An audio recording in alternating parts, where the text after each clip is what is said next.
हमारे महान परमेश्वर, जीवित स्वर्गीय परमेश्वर का अद्भुत नाम का मैं धन्यवाद करता हूँ कि मुझे और हम सबको प्रभु ये सुंदर मौका हम सबको दिया है कि उसके चरणों में बैठें। बहुत सारे लोग इस प्रकार की समय को पाने के लिए तरस रहे हैं, फिर भी परमेश्वर का महाअनुग्रह हमारे ऊपर है ताकि हम इस महान समय की हम सहभागी बने। इसलिए मैं परमेश्वर का धन्यवाद करता हूं कि प्रभु ने मुझे यहाँ आने का मौका दिया, इस महासंगति के साथ जुड़ने का मौका दिया, प्रभु के वचन को आपके सामने बांटने का मौका मुझे प्रभु ने दिया। इसीलिए मैं महान परमेश्वर का धन्यवाद करता हूँ। और साथ ही साथ मैं इस सभा के आयोजनकारी सारे मेरे प्राय मित्रों को मैं धन्यवाद करता हूँ। मैं हर एक व्यक्ति को नाम से नहीं जानता हूँ, पर सबके लिए मेरा दिल से मेरा धन्यवाद आप सबका है। और मंच पर विराजमान सारे अतिथिगण, प्रभु के सेवकगण और जितने भी महान व्यक्तित्व हैं, सबको मैं धन्यवाद करता हूँ। उसके साथ मैं धन्यवाद करना चाहता हूँ मेरे प्रिय भाई ध्यानेश्वर ब्रदर का, जिनके कारण मैं यहाँ आने का एक अवसर मुझे प्राप्त हुआ। मैं उनको भी मेरा हार्दिक धन्यवाद मैं ज्ञापन करता हूँ। और प्रभु के नाम से जितने भी आप यहाँ आए हैं, मैं सबको प्रभु यीशु मसीह के महान नाम से आपको मैं धन्यवाद करता हूँ, नमस्कार करता हूँ।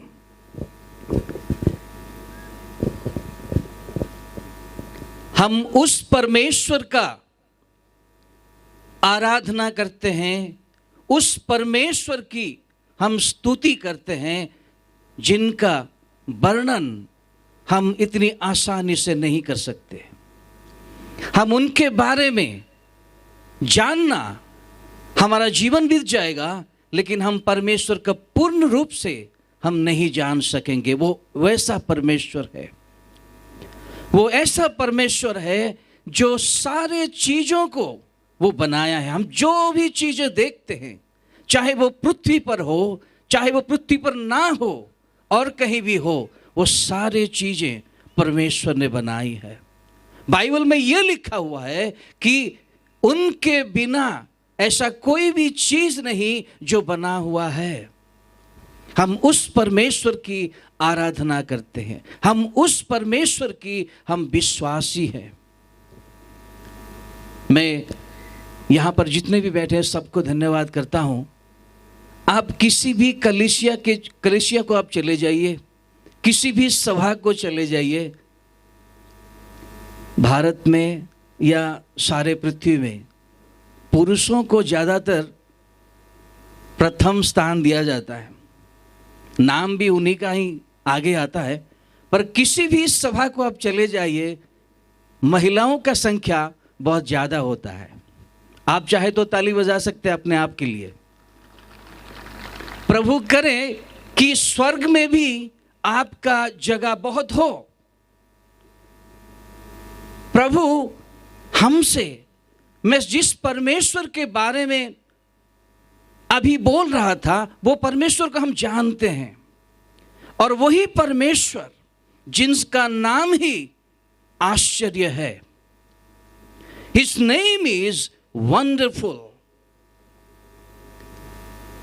उस प्रकार परमेश्वर हमसे बातें करना चाहता है। अभी वचन का समय है। यह सतीश पानी का वचन नहीं है, ये परमेश्वर का वचन हम सुनने जा रहे हैं। यानी अगर परमेश्वर हमें कुछ कहना चाहता है तो वो उनके दिल में कुछ योजना है, उसके दिल में कुछ सोच है जो हमें वो बताना चाहता है। इसलिए जब भी हम परमेश्वर के वचन की ओर आए, परमेश्वर की वचन को हम सुने, हमें तैयारी के साथ सुनना होगा। हम अगर किसी से भी बात करते हैं तो हमारे दिल में, हमारे मन में कोई चिंता रहती है, तब जाके हम बात करते हैं एक दूसरे से। अगर पति पत्नी को कुछ कहता है तो पति कुछ चाहता है इसलिए कुछ कहता है, बिना कारण कोई बड़बड़ाता नहीं है। कोई बड़बड़ाता है? अगर बीवी कहीं और है और पति कहीं और कुछ कह रहा होगा तो पत्नी अगर देख रही होगी तो बोलेगी ये पागल हो गया है, अपने आप में बातें करता है। नहीं, कोई भी बात हो उसके पीछे कारण होता है मेरे प्रिय भाई और बहनों। प्रभु अगर हमें कुछ कहना चाहता है तो परमेश्वर के अंदर कुछ योजना है आप लोगों के लिए और हमारे लिए भी। परमेश्वर उसके वचन के द्वारा हमें हमारे जीवन में कुछ देखना चाहता है। वो बिना कारण प्रचार नहीं किया जाता है, बिना कारण प्रभु किसी से भी बात नहीं करता है। उनका एक उद्देश्य है, उनका एक योजना है।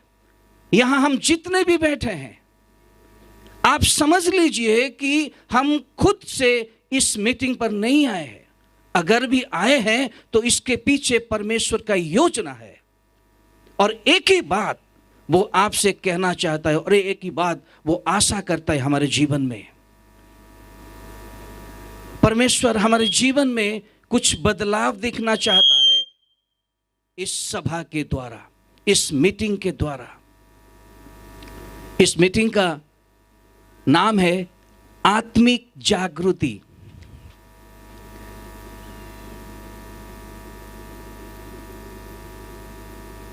परमेश्वर का वचन इस सभा में हर एक के दिल को छुएगा। परमेश्वर का वचन में इतनी शक्ति है कि हर एक के दिल को वो छूता है। बाइबल बताती है कि परमेश्वर का वचन इस बारिश की तरह है, जो बारिश जमीन में गिरते हुए जमीन को बिना गीला करते हुए लौट के नहीं जाता है, वो जरूर गीला करता है जमीन को। और परमेश्वर का वचन में भी ऐसा एक शक्ति है जिस शक्ति से हमारे जीवन को वो गीला करना चाहता है। गीला तब होगा जब जमीन होगी। पत्थर गीले नहीं होते, इसलिए हमको तैयारी में रहना है। हमको ईश्वर की वचन को, परमेश्वर की वचन को सुनना और समझना और करना है। मैं धन्यवाद करता हूं हमारे वर्शिप टीम को भी, बहुत ही अच्छी तरह से उन्होंने वर्शिप किया, हम लोगों को, हमारे दिल को प्रिपेयर करके रखा है। हम उस परमेश्वर की आराधना करते हैं जो कि महान है। 1 मिनट के लिए हम आंखें बंद करेंगे, उस प्रभु को याद करेंगे, चाहे हम कोई भी क्यों ना हो। वो महान परमेश्वर है, इसके नीचे हम झुक जाएं, इसके नीचे हम झुक जाएं, अपने आप को समर्पित कर दें। प्रभु महान विचारों कार्य तेरे कितने अद्भुत जो तूने बनाए।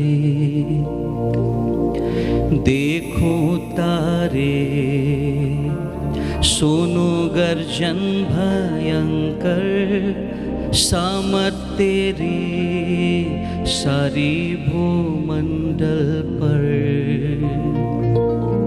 प्रशंसा होवे प्रभु यीशु की, कितना महान, कितना महान।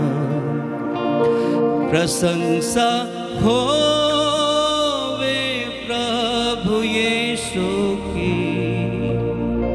कितना महान, कितना महान। Hallelujah, Lord Jesus. We praise you. We worship you in the name of Hallelujah, Lord Jesus. बन के बीच में तराई मध्य गुजरूं, मधुर संगीत मैं चिड़ियों का सुनूं। पहाड़ बेसा से जब मैं नीचे देखूं, झरने बहते लगती शीतल वायु। प्रशंसा होवे प्रभु यीशु की कितना महान, कितना महान। प्रशंसा होवे प्रभु यीशु की कितना महान, कितना महान।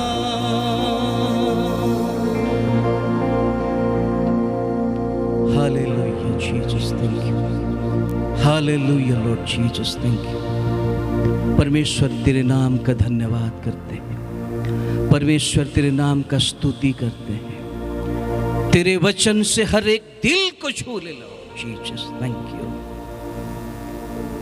चाहे कितने भी कठिन क्यों ना हो, तेरे वचन से हमें धो दे प्रभु, कि हम परिवर्तित हो जाए, अपने आप को देखें। हालेलुया, यीशु के नाम से मांगते हैं, आमीन। Thank you. हालेलुया। मुझे सुनाई नहीं दे रहा है और या आप बोल नहीं रहे। Hallelujah, hallelujah, praise the Lord. बहुत सारे चिंताओं के माध्यम से इस सभा का जो मुख्य प्रसंग है उसको रखा गया है, सुनने के बारे में। अगर कोई कुछ बोलता है तो सामने वाला सुनना बहुत जरूरी है। अगर कोई सुन नहीं रहा है तो इस वचन का कोई मोल नहीं है।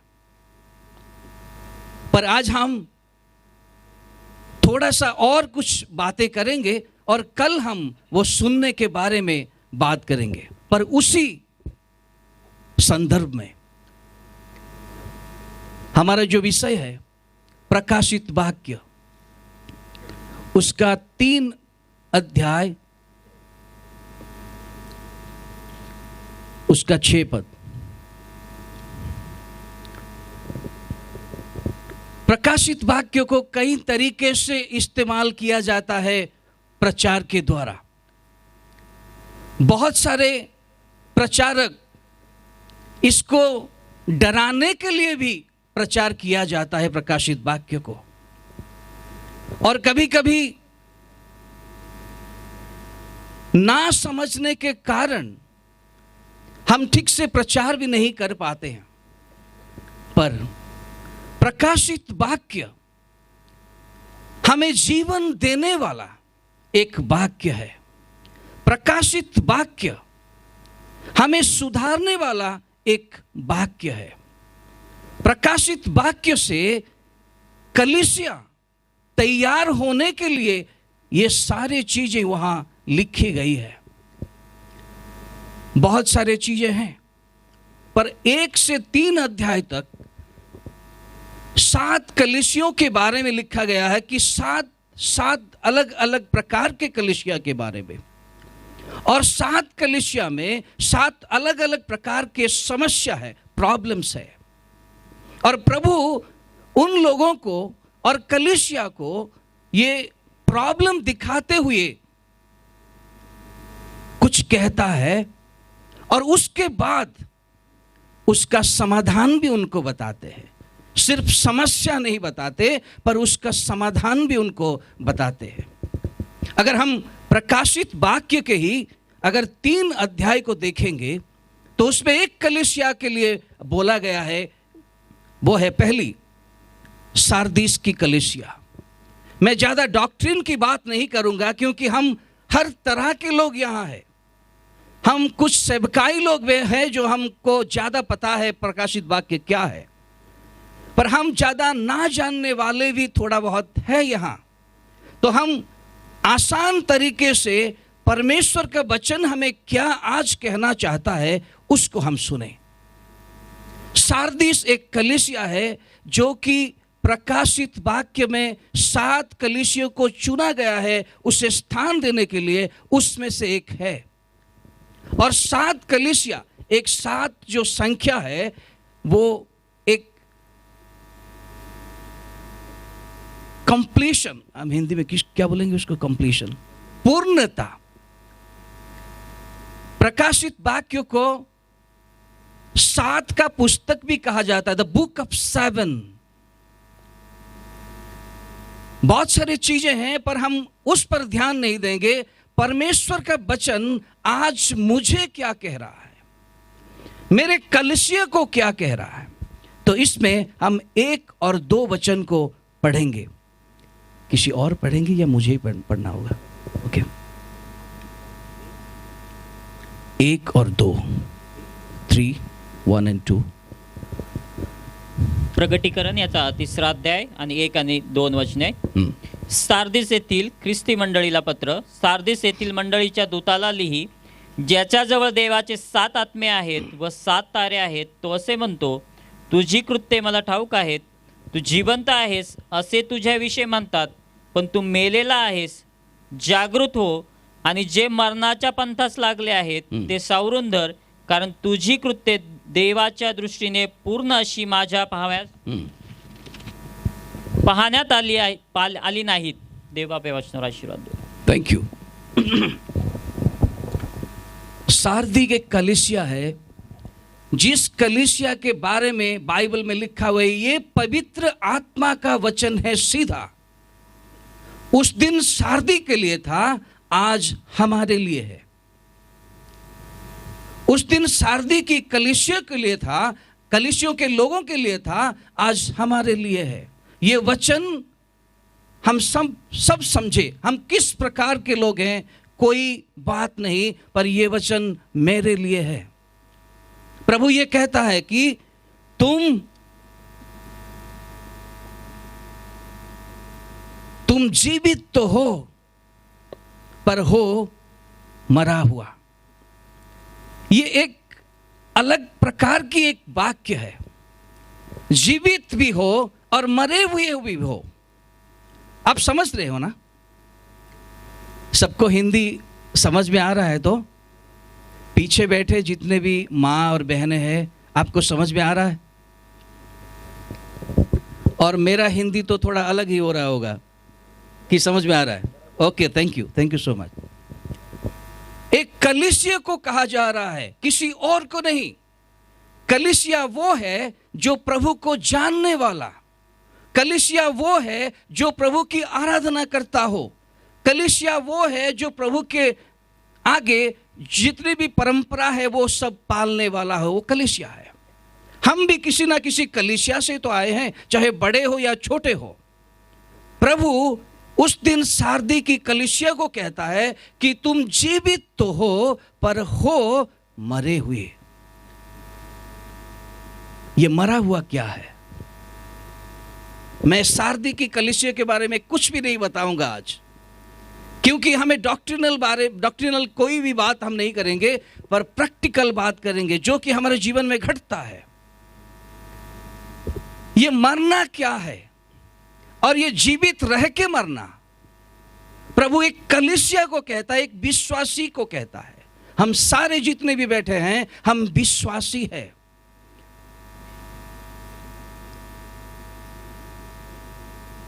बहुत सारे मृत्यु के बारे में बाइबल में लिखा हुआ है, पर दो मृत्यु एक दिखने वाला और एक ना दिखने वाला मृत्यु। समझ में आ रहा है? एक दिखने वाला और एक ना दिखने वाला। और उसको आसान तरीके से अगर समझे हम जीवित तो है, क्या हम मरे हुए हैं? मरे हुए हो को हम थोड़ा सा उसका अध्ययन करेंगे तो पता चलेगा कि मरे हुए कि नहीं मरे हुए। पहला जो वचन था परमेश्वर का आदम के लिए, और आदम के लिए जो कहा गया था, और उस वचन का जो वो ना माना, पर परमेश्वर ने कहा जिस दिन इस फल को खाओगे उसी दिन क्या हो जाएगा? क्या हो जाएगा? उत्पत्ति 2:17, जिस दिन खाओगे उस दिन। आप लोग मुझे गुस्सा तो नहीं कर रहे हो ना? उस दिन क्या हो जाएगा? उसी दिन मरोगे। पर जब आदम ने खाया, और हवा पहले से ही तो खा ली थी, हवा भी नहीं मरी और आदम भी नहीं मरा। वो एक दूसरे को देख रहे हैं। परमेश्वर ने कहा था जिस दिन खाओगे उस दिन मर जाओगे। मेरे प्रिय मित्रों, मेरे प्रिय विश्वासीगण,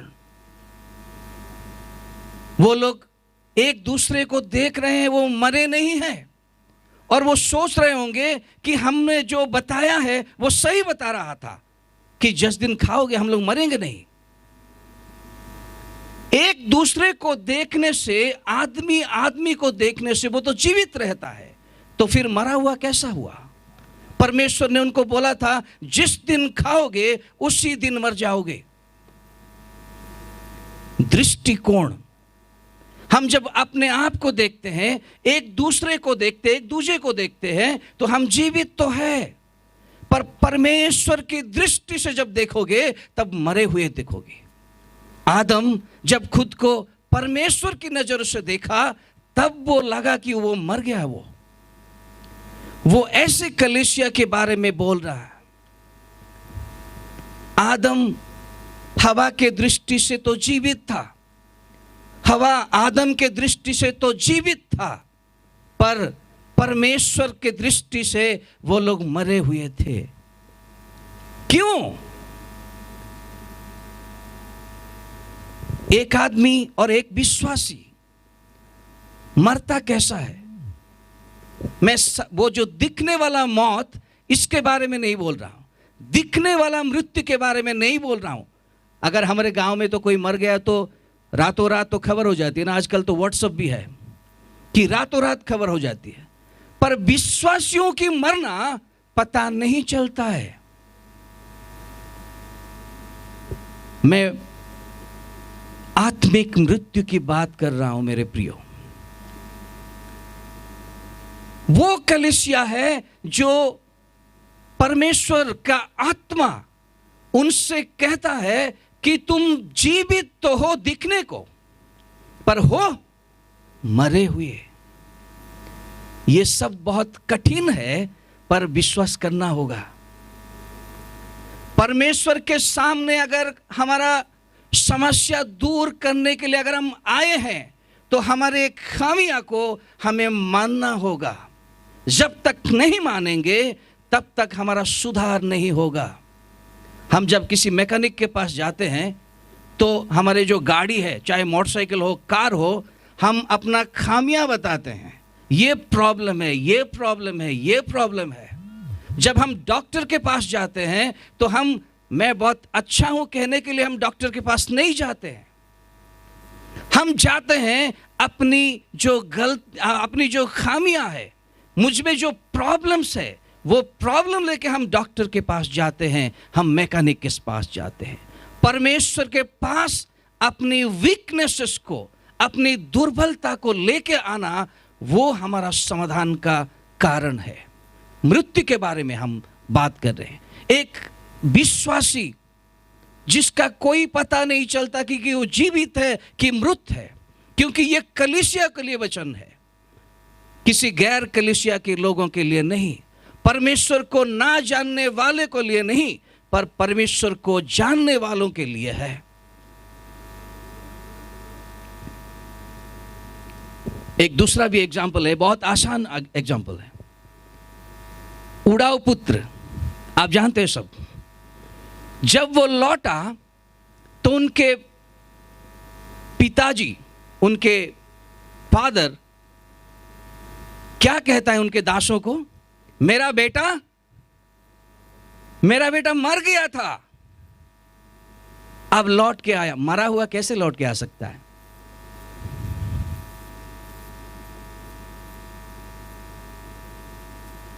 प्रभु हमें इसी वचन से हमारे हर एक के दिल को स्पर्श करना चाहता है, हमारे हर एक के दिल को छूना चाहता है, हमें वो आईना दिखाना चाहता है। हम देखना बहुत जरूरी है। मुझे मालूम नहीं यहां आने से पहले आप लोग कितने लोग आईना देख के आए होंगे। मैं तो काफी बार देखा हूं खुद को कि नई जगह पर जा रहा हूं, मैं आईना ठीक से अगर देखूं तब जाके ना मुझे ठीक जगह मिलेगी बैठने के लिए या कोई। तो मुझे विश्वास है आप सब आईना देखे होंगे, जरूर देखे होंगे। हम आईना क्यों देखते हैं, कभी सोचा है आपने?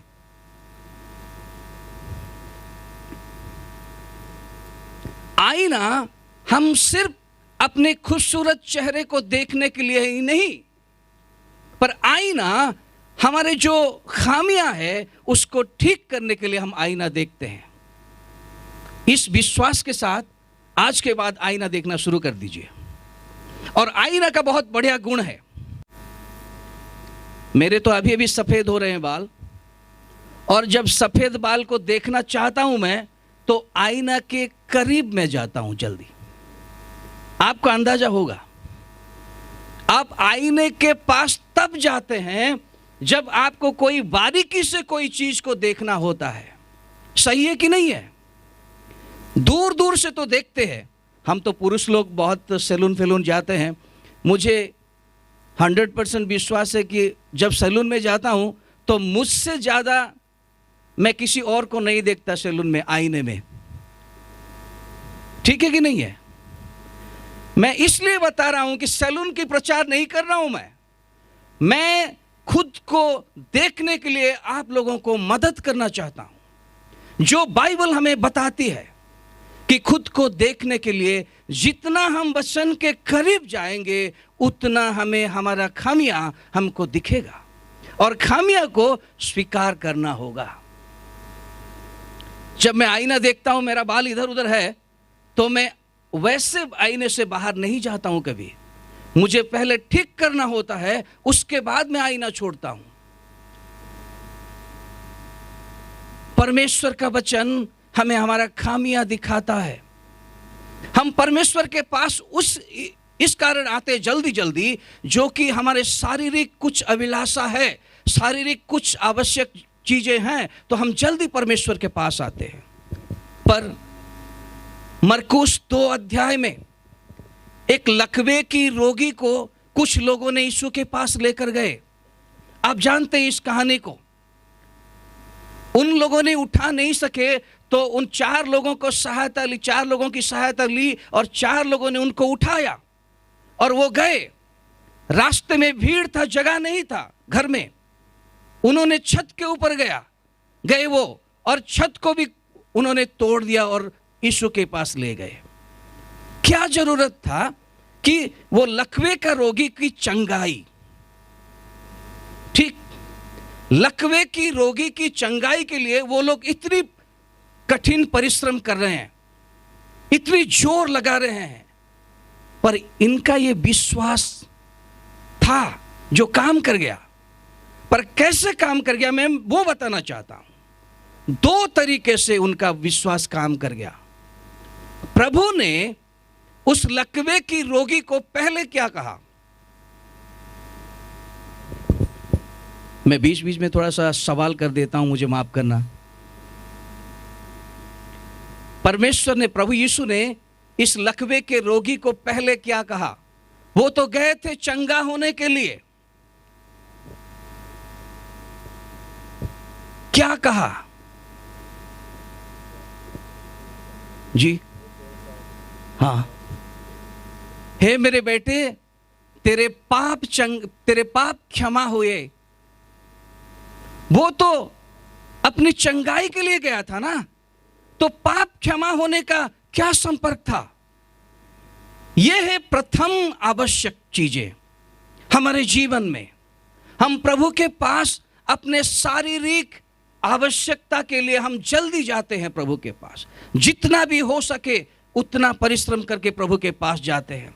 प्रभु हमारे जीवन में पहला आवश्यक चीज वो है, वो अंदर की सफाई, सिर्फ बाहर की नहीं। लकवे की रोगी को बाद में वो चंगाई कर दिए। प्रभु हमें वो दो चीजें देना चाहता है, आत्मिक रूप से भी और शारीरिक रूप से भी। हालेलुया! वो हमको हमारे पाप भी क्षमा करने वाला परमेश्वर और हमारे रोगों को भी चंगा करने वाला परमेश्वर। सारे पापों को क्षमा किया, सारे रोगों को चंगा किया। हम ताली बजाएंगे? हालेलुया! नहीं, ऐसे नहीं, गाने में बजाइए। सारे पापों को क्षमा किया, सारे रोगों को चंगा किया। जैसे माता संभलती है, वैसे यीशु संभालेगा। जैसे माता संभलती है, वैसे यीशु संभालेगा। हालेलुया! वो हमारे पाप को क्षमा करने वाला परमेश्वर। पृथ्वी में ऐसा कोई भी नहीं जो आपके पापों को क्षमा कर सके। पृथ्वी में ऐसा कोई भी नहीं जो आपके रोगों को चंगा कर सके। वो यीशु मसीह है जो कि आपको संपूर्ण रूप से चंगा करने वाला। पर हम मरे हुए कैसे हैं, और मरे हुए विश्वासियों के लक्षण कैसा है? पहले आदम जब मर गया, मतलब परमेश्वर की दृष्टि से, तो वो क्या करने लगा? वो पहले छुपने लगा, परमेश्वर की उपस्थिति से छुपने लगा, झाड़ियों में छुपने लगा। एक मृत विश्वासी परमेश्वर से भागता है, परमेश्वर से दूर दूर जाता है। हम अगर खुद को देखेंगे कि मैं मरा हुआ कि नहीं हूं, तो जांच करने के परमेश्वर का वचन काफी है हमारे लिए। अगर मैं परमेश्वर की ओर बढ़ना नहीं चाहता हूं, मैं इन विश्वासियों के बारे में नहीं बोलता हूं कि जो सिर्फ कलीसिया को आए, गाना बज रहा है तो ताली बजाए और चले जाए। ये उनका लक्षण नहीं है। विश्वासी मृत्यु भी पाया जा सकता है। बाइबल ये बताती है, जो दूर चला जाता है परमेश्वर से, वो मरा हुआ है। हम कैसे जाने कि मैं दूर हूं? परमेश्वर से अगर मेरा कोई संबंध नहीं है, तो मुझे जानना जरूरी होगा कि मैं मृत हूं, और मैं जान सकता हूं कि मैं मरा हुआ हूं। परमेश्वर से दूरियां, मैं दो उदाहरण आपके सामने रख रहा हूं, एक आदम हवा का और दूसरा उड़ाऊ पुत्र का। उड़ाऊ पुत्र भी अपने पिता से अपना संपत्ति मांग लिया, और वो बाइबल में वो साफ लिखा है लूका 15 अध्याय में कि वो दूर चला गया। इसको आप ध्यान में रखिए। जब हम परमेश्वर के निकट ना होते तो हम दूर होते हैं। जब हमारा संपर्क परमेश्वर के साथ अच्छा नहीं है, सिर्फ नाम का है, तो मैं मरा हुआ हूं, मैं परमेश्वर से दूर हूं।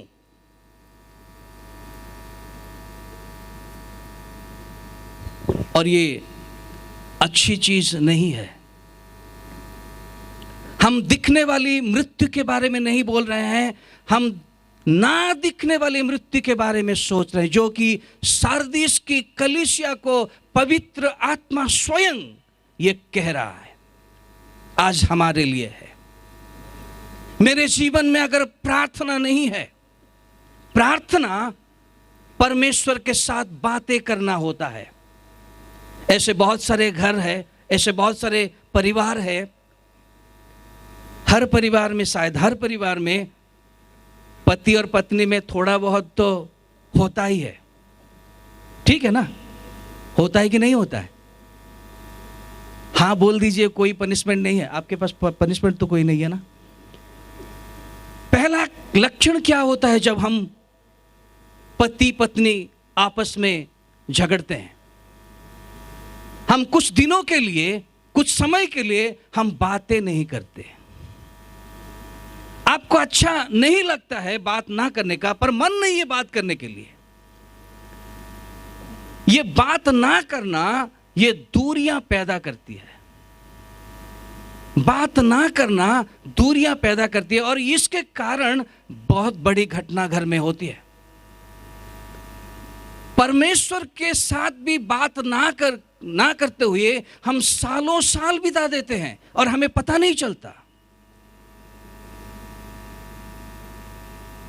प्रार्थना एक ही रास्ता है जो परमेश्वर के साथ हम बातचीत कर सके अकेले में। मैं इस प्रार्थना की बात नहीं कर रहा हूं कि पास्टर प्रार्थना कर देंगे और मैं आंखें बंद करके आमीन कह दूंगा, यह प्रार्थना के बारे में नहीं कह रहा हूं। मैं कह रहा हूं कि मैं खुद, हम जितने भी बैठे हैं, हर एक व्यक्ति अकेले में, मेरा व्यक्तिगत संपर्क परमेश्वर के साथ कैसा है? क्या मैं रोज उससे बातें करता हूं? अगर मैं बातें नहीं करता हूं तो मैं दूर हूं परमेश्वर से। घर में बातें ना करते हुए हम पास रहकर भी हम दूरियां बना देते हैं। नहीं, बच्चों को कहते हैं, अरे माँ को बोल देना कि सब्जी दे थोड़ा, माँ को पूछना कि क्या लाना है, और माँ भी बोलेगी अरे बेटा जा पैसा मांग, वो खरीदना है। ये इनडायरेक्ट वाली बात घर में भी चलता रहता है, पर परमेश्वर के साथ ये इनडायरेक्ट वाली बात नहीं हो सकती है। जब हम इनडायरेक्टली करेंगे तो हम मृत पाए जाएंगे हम। इसीलिए सार्दी की कलीसिया को परमेश्वर कहता है कि तुम दिखते तो जीवित हो पर हो मरे हुए। परमेश्वर से दूर जाना एक मरा हुआ एक लक्षण है मेरे प्रियो। क्या मैं खुद को देख सकता हूं मेरे जीवन में कितनी प्रार्थना है? प्रार्थना के द्वारा ही अच्छा संबंध बन सकता है प्रभु में। आपको लग रहा होगा कि ये संडे स्कूल का टीचिंग है, प्रार्थना वगैरह। मैं आपको जानने के लिए नहीं बता रहा हूं। आपको बहुत ज्ञान है प्रार्थना के बारे में। आपको अगर खड़ा कर दिया जाएगा प्रार्थना के बारे में बोलो, तो प्रार्थना के बारे में 1 घंटा तो प्रचार किया जा सकता है। मगर आज का विषय है आत्मिक जागृति। अगर हमें लाना है तो हमारे जीवन में आज से प्रार्थना शुरू करना होगा। मेरे जीवन में एक प्रार्थना का समय निर्णय करना होगा मुझे, तब जाके मेरा व्यक्तिगत जीवन परमेश्वर के साथ संबंध बहुत ही दृढ़ होगा। हमारे परमेश्वर जनरल नहीं है, सार्वजनिक नहीं है, वो पर्सनल है, वो व्यक्तिगत परमेश्वर है, वो मेरे परमेश्वर है। इसीलिए दाऊद कुछ गानों में ऐसा लिखता है, हे परमेश्वर और हे मेरे परमेश्वर। अगर परमेश्वर आज तक आपका व्यक्तिगत परमेश्वर नहीं बना है तो प्रार्थना के जरिए आप उन परमेश्वर को अपना बना सकते हो, जो आपको और मुझे, हम सबको अपना बनाया है। अपना खून देके, अपना रक्त देके, बिना कारण वो अपनाया नहीं है, पर हम उनको अपनाने में हम झिझक रहे हैं। क्योंकि बहुत सारे चीजें हैं जो परमेश्वर की ओर बढ़ने में मुझे रोकती है। जब मैं प्रार्थना करना चाहता हूं उसी वक्त फोन का कॉल आ जाता है। जब मैं प्रार्थना करना चाहता हूं उसी वक्त किसी मेरे दोस्त बुला लेते हैं। मेरे ऑफिस का टाइम हो रहा है, मेरे रसोई का टाइम हो रहा है। प्रार्थना करने के लिए बहुत सारे बाधाएं हैं। बाधा को चीर के हमको प्रार्थना करना होगा मेरे प्रिय भाई और बहनों। इसके अलावा हमारे जीवन में आत्मिक जागृति कभी नहीं आएगी। जब हमारा संपर्क प्रभु में नहीं है तो मुझे जानना होगा कि मैं प्रभु से बहुत दूर हूं। जब उड़ाव पुत्र चला गया था, उसके पिता के साथ कोई संबंध नहीं था। उसके पिता के साथ उसका कोई संबंध नहीं था।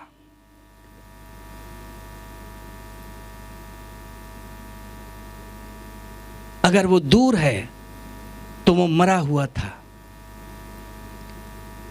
आज कलीसिया को प्रभु यही वचन सुनाना चाहता है कि तुम दिखते तो हो जीवित, पर हो मरे हुए। दूसरा लक्षण मैं आपको बताऊंगा।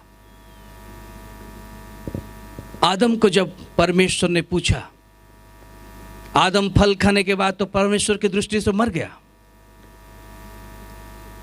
परमेश्वर ने पूछा, तुम कहां हो? आदम ने बोला कि तेरी रब सुनकर मैं झाड़ियों में छुपा हूं क्योंकि मैं नंगा था। परमेश्वर ने दूसरी बार पूछा, क्या तुमने वो फल खाया जो मैं मना किया था? आदम का उत्तर क्या था? आदम का उत्तर क्या था?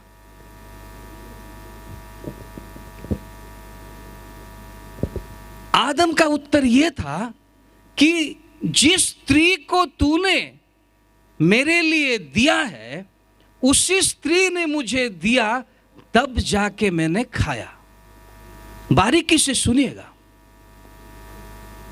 वो खुद नहीं कह रहा कि मैं खाया हूं, पर वो उनको बोल रहा है कि जिस स्त्री को तूने मेरे लिए दिया है तो उसी स्त्री ने मुझे दिया, तब जाके मैंने खाया। आदम वो अपने गलती को सीधा राजी नहीं हो रहा है। वो एक दूसरे के ऊपर दोष डाल रहा है। एक प्रभु के दृष्टि से मरे हुए आदमी व विश्वासी वो दूसरों को दोष देना चाहता है, वो खुद के ऊपर दोष कभी लेना नहीं चाहता है। मेरे प्यारे जितने भी विश्वासीगण यहां हैं, हम सब मनुष्य हैं। ये सारे लक्षण जो है बाइबल में लिखा हुआ है, ये सारे लक्षण हमारे जीवन में है, ये मेरे जीवन में है, ये आपके जीवन में भी होगा। हम बहुत ही आसानी से किसी भी गलती को दूसरे के ऊपर डाल देना चाहते हैं। हम एक मरे हुए विश्वासियों का लक्षण यह है कि वो दूसरों के ऊपर दोष डालता है। कोई पढ़ देंगे रोमियो का पत्री, उसका 2 अध्याय 1 वचन।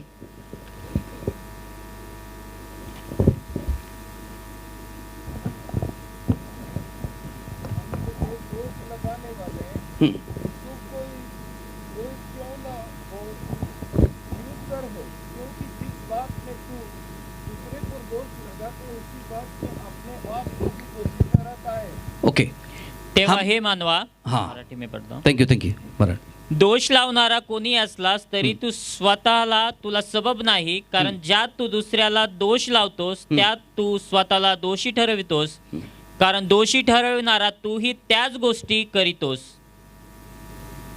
पण अशा गोष्टी करणाऱ्यांविरुद्ध देवाचा न्याय सत्यानुसार आहे हे आपल्याला ठाऊक आहे। ओके, हे दोष देने वाले, तुम कोई भी क्यों ना हो, तुम निरुत्तर हो, तुम्हारे पास कोई उत्तर नहीं है इसके लिए। कोई भी हो का मतलब क्या है? ये तो विश्वासियों के लिए ही लिखा गया है। आप विश्वासी हो, आप पास्टर हो, आप प्रचारक हो, आप उड़ीसा से आए हो, आप महाराष्ट्र से आए हो, आप कहां से भी आए हो, कितने भी बड़े क्यों ना हो, अगर आप दोष लगा रहे हो किसी को, तो आप निरुत्तर हो। आपके पास कोई उत्तर नहीं है। जिस दोष आप दूसरों पर लगा रहे हो, जब हम दोष लगा रहे होते हैं तो उसी वक्त वही दोष हमारे ऊपर लग जाता है। यह बहुत स्पष्ट है। इसीलिए मैं ज्यादा डॉक्ट्रिनल बात नहीं कर रहा हूं, जितनी आसान हो सके, और जिस वचन को आज हम सुनेंगे, आज का दिन ही हम उस समस्या को छोड़ देंगे।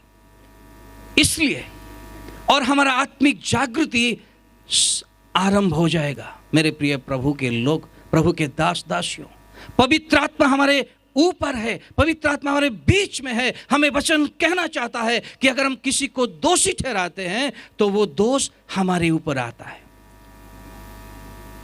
यूहन्ना 8 अध्याय में एक व्यभिचारिणी स्त्री को कुछ लोगों ने पकड़कर यीशु के पास लेकर गए। आपको मालूम होगा वो कहानी। और यीशु से बोला कि ये स्त्री को हमने व्यभिचार करते हुए पकड़ लिया है, और मूसा हमें बताता है कि उसके ऊपर पथराव किया जाए। आप क्या कहते हैं, बोलिए। यीशु मसीह को कुछ देर तक यीशु मसीह ने कुछ बातें नहीं कही, वो कुछ लिखते रहे। और उन लोगों ने बार बार पूछा कि ये स्त्री व्यभिचार करते हुए पकड़ी गई, और मूसा ने हमसे कहा कि उसको पत्थर मार के मार देना चाहिए। प्रभु ने अपना सिर उठाया और उन लोगों से कहा कि अगर आप में से जो निष्पाप है वो पहले इस पर पत्थर मारे। बाइबल ये स्पष्ट रूप से बताती है कि बड़े से छोटे तक एक एक करके सब चले गए। क्यों चले गए? वो जब तक वो यीशु के पास नहीं आए थे, तब तक वो एक औरत को देख रहे थे। जब तक यीशु के पास नहीं आए थे तो वो औरत के ही बुराई के बारे में सोच रहे थे। जब यीशु के पास आए तब वो खुद को देखने लगे। यीशु ऐसे चमत्कार करने वाला परमेश्वर है।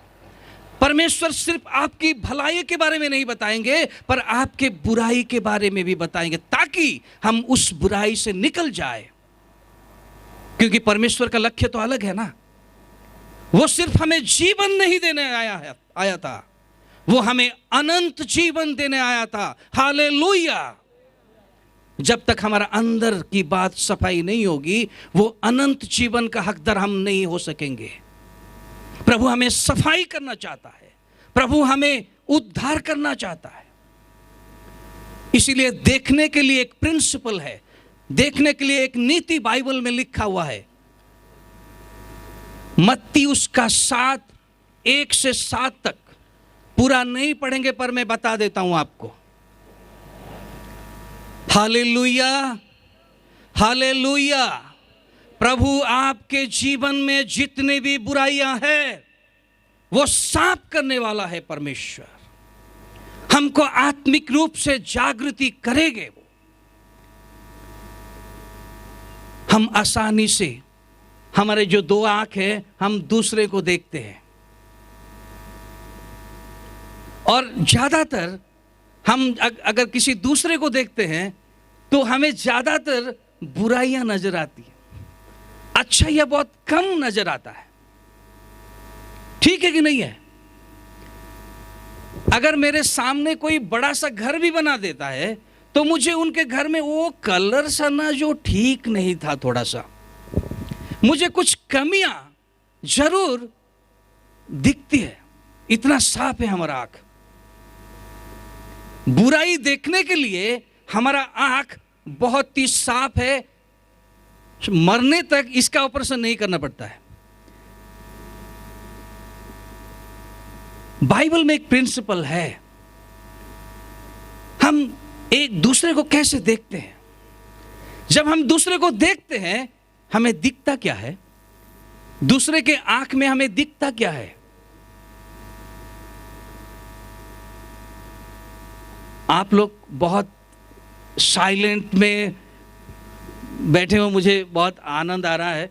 फिर भी हम जब दूसरे को देखते हैं तो उनकी आंख में हमको तिनका नजर आता है। तिनका क्या मराठी में?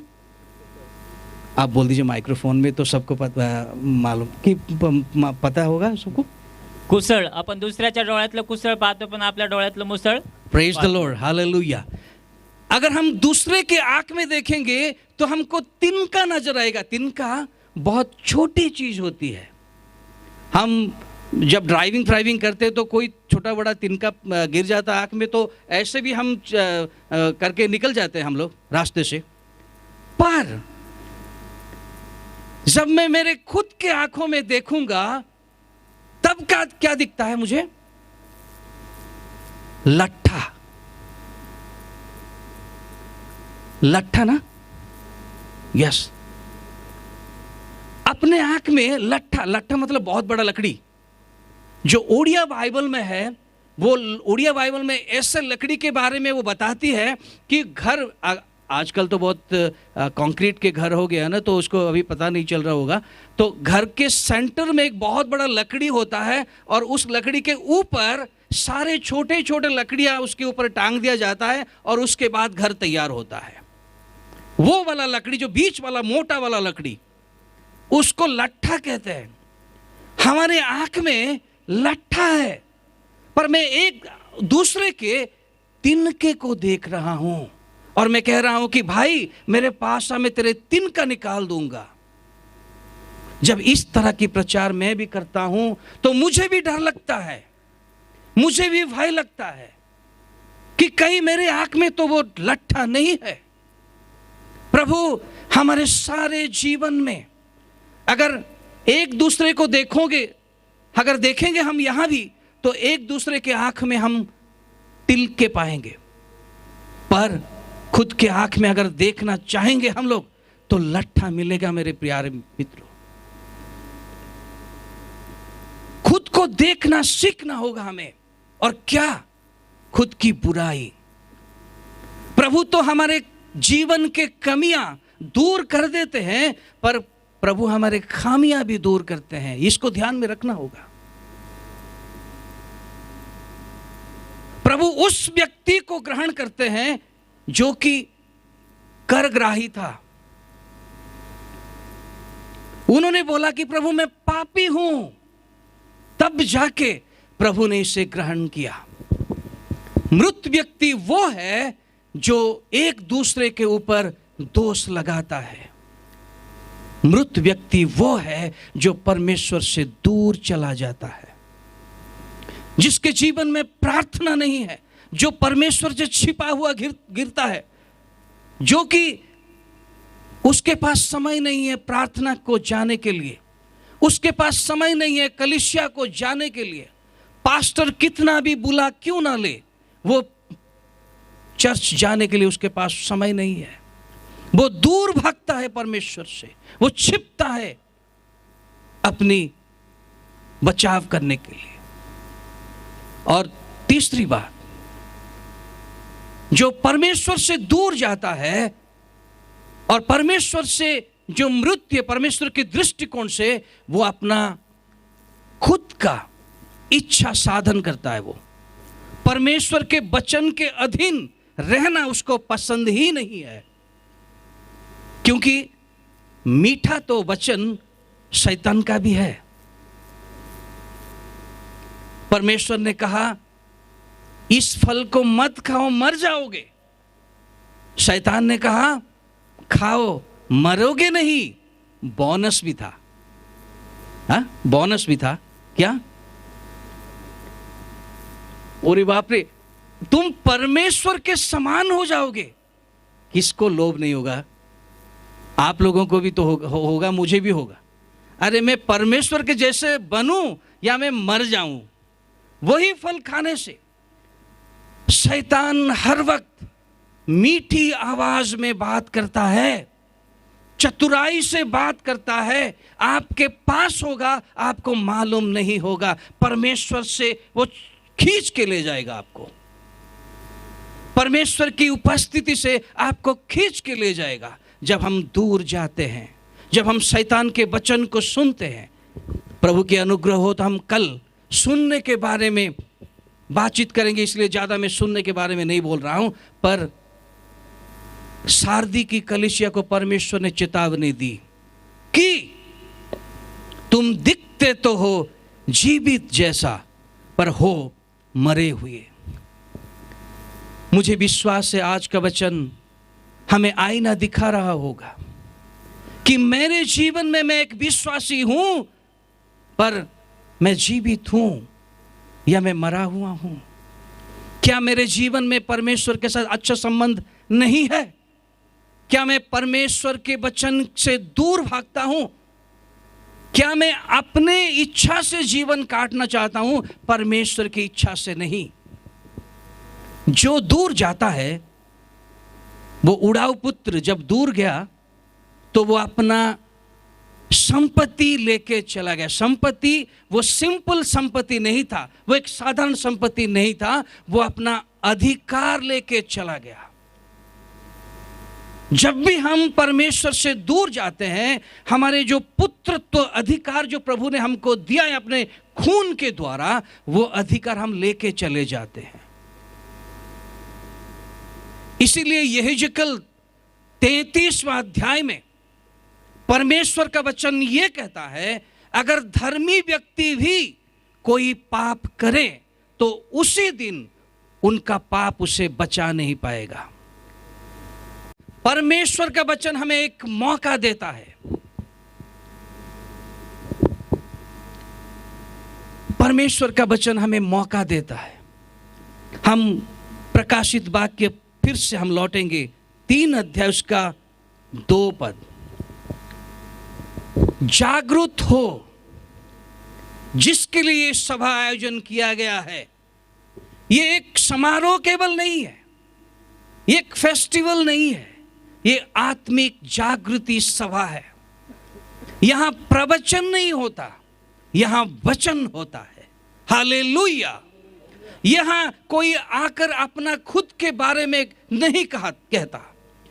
कोई भी अगर आता है तो जीवित परमेश्वर का वचन लेके आता है, जो कि हमारे दिल में बसना चाहता है वो वचन। इसलिए परमेश्वर कहता है कि जागरूक हो और उन वस्तुओं को जो बाकी रह गई है और जो मिटने को है, उन्हें ढूंढ कर, क्योंकि मैंने तेरे किसी काम को अपने परमेश्वर के निकट पूरा नहीं पाया।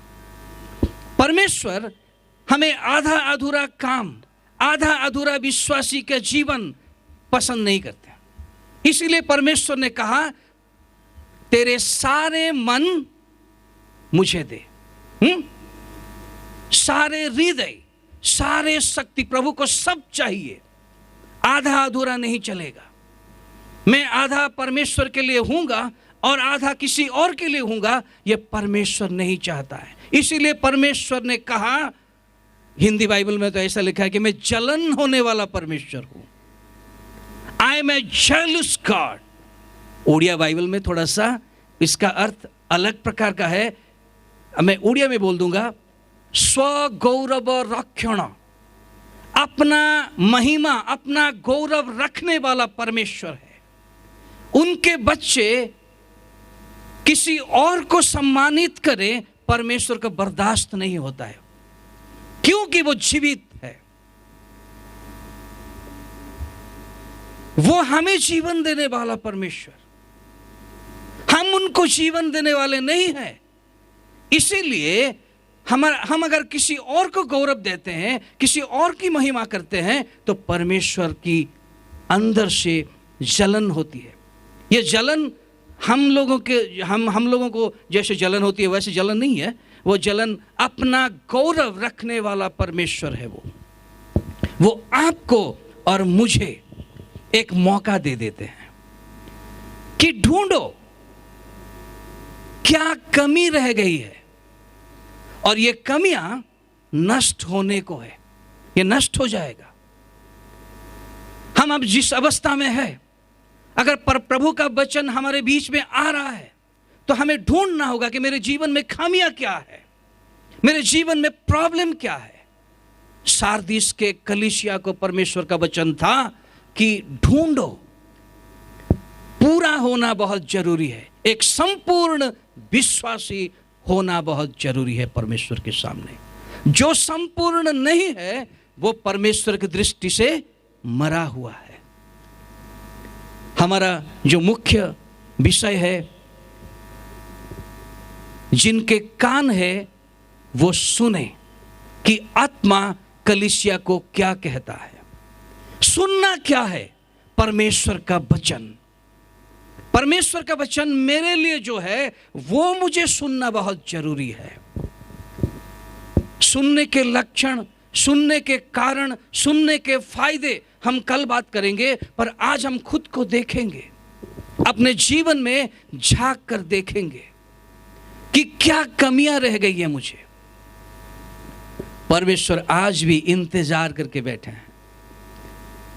वो कलीसिया को नष्ट करने के लिए नहीं आए थे, वो कलीसिया को अपनी स्वर्ग राज्य में जगह देने के लिए तो आए थे। हमें तैयार होने के लिए उनका वचन हमारे ऊपर बो रहा है, ताकि हम लोग उस वचन के द्वारा हमारा आत्मिक जागृति को संभाल सके, हम समझ सके जो वचन हम सुन रहे हैं। क्या मैं जीवित हूं? क्या मैं मृत हूं? मेरे कलीसिया क्या जीवित है, क्या मृत है? अमेरिका में एक बार एक पास्टर सोमवार से लेकर शनिवार तक हर एक विश्वासी को घर घर तक पहुंचा, और हर एक के घर में एक इनविटेशन कार्ड उन्होंने दिया, एक निमंत्रण पत्र। और उस निमंत्रण पत्र में यह लिखा हुआ था कि कलीसिया मर गया है, उसका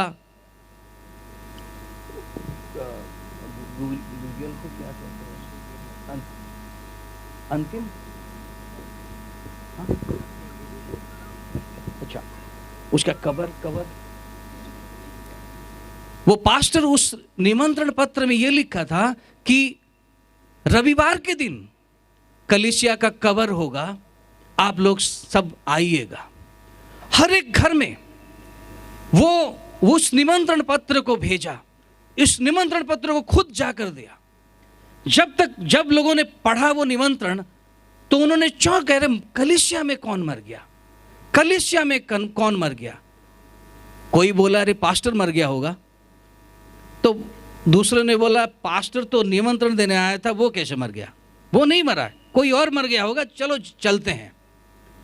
हर घर में, हर एक विश्वासी के घर में निमंत्रण दिया गया, और शनिवार खत्म हो गया, रविवार को कवर होना है। और हमारे देश में तो कोई मर गया तो घर में जो मैला वाला जो कपड़ा है वो हम पहन कर जाते हैं, शायद उड़ीसा में तो करते हैं वो। पर विदेश में अगर कोई मर गया है तो सूट बूट पहन कर जाएंगे वो लोग, नहा धोआ कर। सब लोग तैयार होकर कलीसिया को आ गए, और कलीसिया को जब एंट्री कर रहे हैं तो पुलपिट के नीचे सचमुच एक कॉफिन बॉक्स पड़ा हुआ है। पास्टर उसके पीछे कॉफिन बॉक्स के सामने वो साइलेंटली खड़ा है और बहुत सीरियस है। जब सब लोग आ गए, बेल बज गया, तो पास्टर ने बोला एक एक व्यक्ति आकर वो मरा हुआ व्यक्ति को देख लो और अपने अपने जगह को अपने जा सकते हो। पास्टर के वचन के अनुसार एक एक व्यक्ति आए और कॉफिन बॉक्स को देखा, और तुरंत खड़े होके वो अपने जगह को लौट कर चले गए। एक व्यक्ति आया, वो देखा, वो भी चौंक गया, वो भी चला गया। एक के बाद एक सारे विश्वासीगण, पुरुष स्त्री सारे वो कॉफिन बॉक्स को देखे और चले गए। और अंदर धीरे धीरे सब लोग रोने लगे, सब लोग रोने लगे। पास्टर चुपचाप खड़ा हुआ था। पास्टर को समझ में आ गया कि जो मरा हुआ व्यक्ति है, उस व्यक्ति के कारण वो लोग रो रहे हैं। और पास्टर का जो निमंत्रण देने का जो परिश्रम था, वो भी सफल होने को वो दिख रहा था। और वो प्रार्थना करने के लिए प्रार्थना कर रहा था। वो आप जानते हैं वो कॉफिन बॉक्स में कौन था?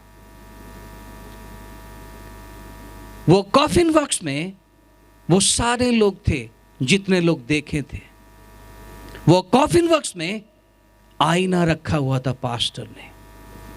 तो जो आकर वो आईना देखा तो वो खुद को देखा।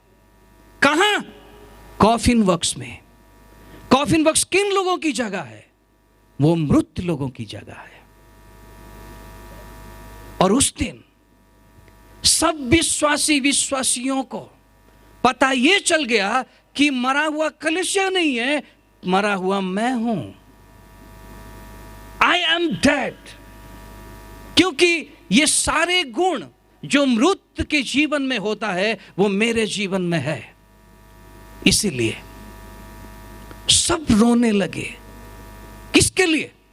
खुद के लिए, खुद के पाप के लिए, खुद के मृतक जीवन के लिए। हम क्यों मरते हैं? हम अपने काम से मरते हैं मेरे प्रिय मित्रों। हम जो दैनंदिन जीवन में अपना काम करते हैं, उसी काम के लिए हम विश्वासियों के जीवन से हम मर जाते हैं। और ये हम अपने आप को दिखेगा नहीं, ये मुझे भी दिखेगा नहीं, ये परमेश्वर के दृष्टि से हम देखेंगे तब दिखेगा। प्रभु वही आईना सारदी की कलीसिया के द्वारा, परमेश्वर के वचन के द्वारा, इस सभा के द्वारा हम सबको दिखाना चाहता है। वही आईना। क्या हम खुद को देखना चाहेंगे?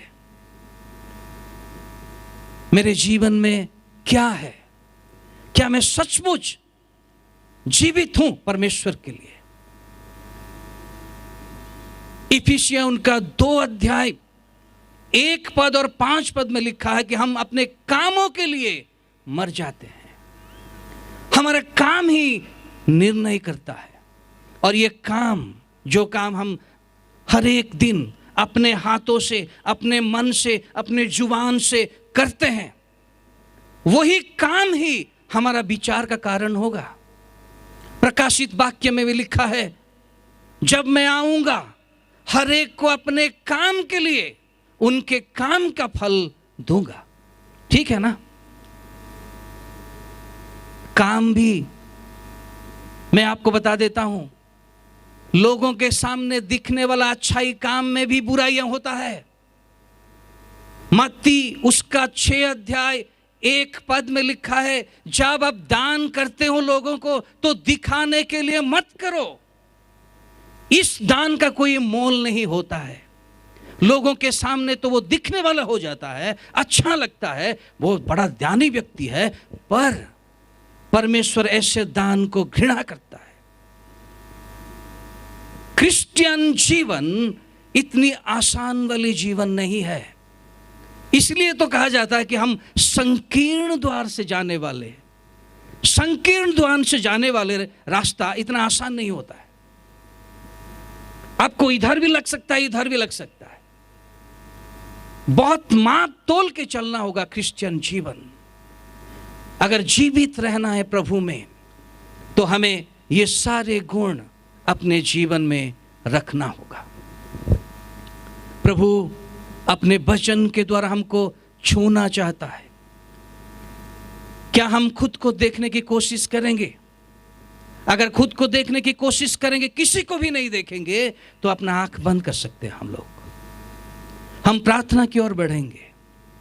प्रभु हमारे जीवन में एक जागृति लाना चाहता है। प्रभु आज हमें, अगर हम मृत है तो जीवित करना चाहता है प्रभु। उस दिन सारदी के कलीसिया को एक मौका प्रभु ने दिया था, और आज भी आप लोगों को एक मौका प्रभु ने दे रहा है कि क्या हम जीवित हो रहे हैं।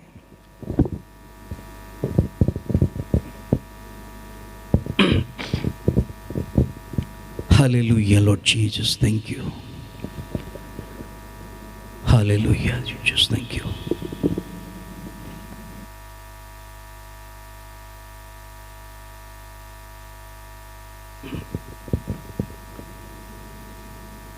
कोई जल्दी नहीं है, हम खुद को देखेंगे, एक नया जीवन हमारे जीवन में आ जाएगा।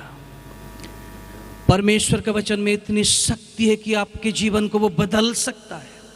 Hallelujah, praise the Lord, hallelujah. परमेश्वर तेरे वचन के द्वारा तू हमारे हृदय को छूने के लिए, थैंक यू जीसस, हालेलुया।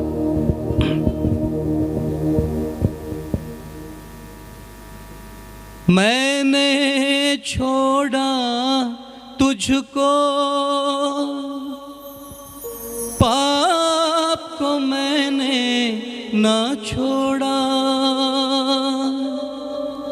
फिर भी मेरे मसीहा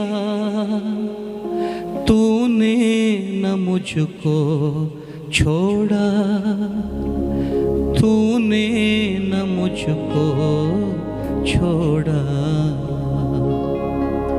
मैं पापी हूँ प्रभु जी, तूने मुझे अपनाया, फिर भी मेरे मसीहा मैंने तुम्हें ठुकराया, मैंने तुम्हें ठुकराया। मैं पापी हूँ प्रभु जी।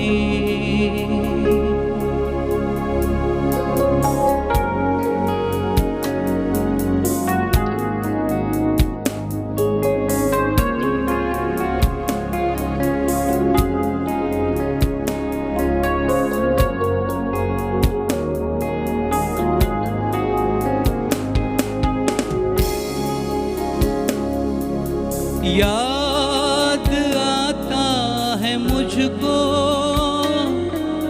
क्रूस का वो नजारा,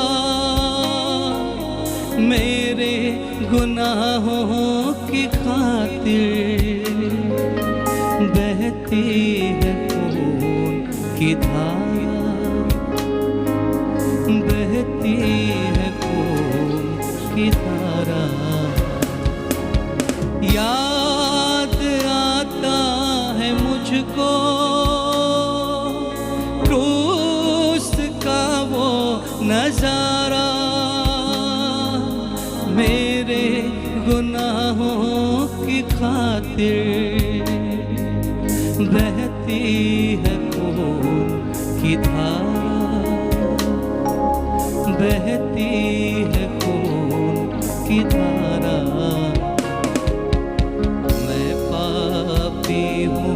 प्रभु जी, तूने मुझे अपनाया, फिर भी मेरे मसीहा मैंने तुम्हें ठुकराया, मैंने तुम्हें ठुकराया। मैं पापी हूँ प्रभु जी।